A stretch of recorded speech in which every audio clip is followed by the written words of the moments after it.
നമസ്കാരം, പ്രവാസി മലയാളിയിലേക്ക് സ്വാഗതം. രുചിയുള്ള ആഹാരം കഴിച്ചിട്ട് ദിവസങ്ങളായി നിരീക്ഷണത്തിൽ പ്രത്യേക മുറികളിൽ താമസിക്കുന്നതിനാൽ അധികാരികൾ തരുന്ന ആഹാരം തന്നെ കഴിക്കണം. അറബി ആഹാരമാണ് കിട്ടുന്നത്. സൗദിയിൽ കൊറോണ വൈറസ് ബാധിച്ച രോഗിയെ ചികിത്സിച്ച മലയാളി നഴ്സുമാരുടെ സങ്കടമാണിത്.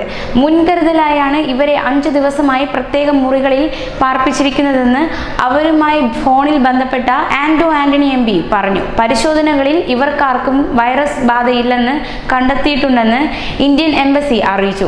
ഇവർക്ക് കൃത്യമായി ഭക്ഷണം കിട്ടുന്നില്ലെന്ന് ബന്ധുക്കൾ ആരോപിച്ചിരുന്നു. എംബസി ഇടപെട്ട് ക്രമീകരണം ചെയ്തെന്നാണ് വിവരം. രോഗിയെ ചികിത്സിച്ച 10 നഴ്സുമാരിൽ 8 പേരും മലയാളികളാണ്. വൈറസ് ബാധ സ്ഥിരീകരിച്ച ഏറ്റുമാനൂർ സ്വദേശിനിയായ നഴ്സ് ആരോഗ്യ മന്ത്രാലയത്തിന്റെ ആശുപത്രിയിൽ ചികിത്സയിലാണ്. അസീർ അബഗ അൽ ഹയാത്ത് ആശുപത്രിയിൽ 100 ജീവനക്കാരെങ്കിലും മലയാളികളാണെന്നാണ് കിട്ടുന്ന വിവരം. നഴ്സുമാരുടെ സുരക്ഷ ഉറപ്പാക്കണമെന്ന് മന്ത്രി രാമകൃഷ്ണൻ പറഞ്ഞു. കൊറോണ വൈറസ് ബാധയുടെ പശ്ചാത്തലത്തിൽ വിദേശ രാജ്യങ്ങളിലെ മലയാളി നഴ്സുമാരുടെ സുരക്ഷ ഉറപ്പുവരുത്തണമെന്നും മന്ത്രി TP രാമകൃഷ്ണൻ വ്യക്തമാക്കി. വൈറസ് ബാധ സംശയിക്കുന്ന സൗദിയിലെ മലയാളി നഴ്സിന് വിദഗ്ധ ചികിത്സ ലഭ്യമാക്കണമെന്നും കേന്ദ്ര ആരോഗ്യമന്ത്രി ഡോക്ടർ ഹർഷവർദ്ധൻ പറഞ്ഞു.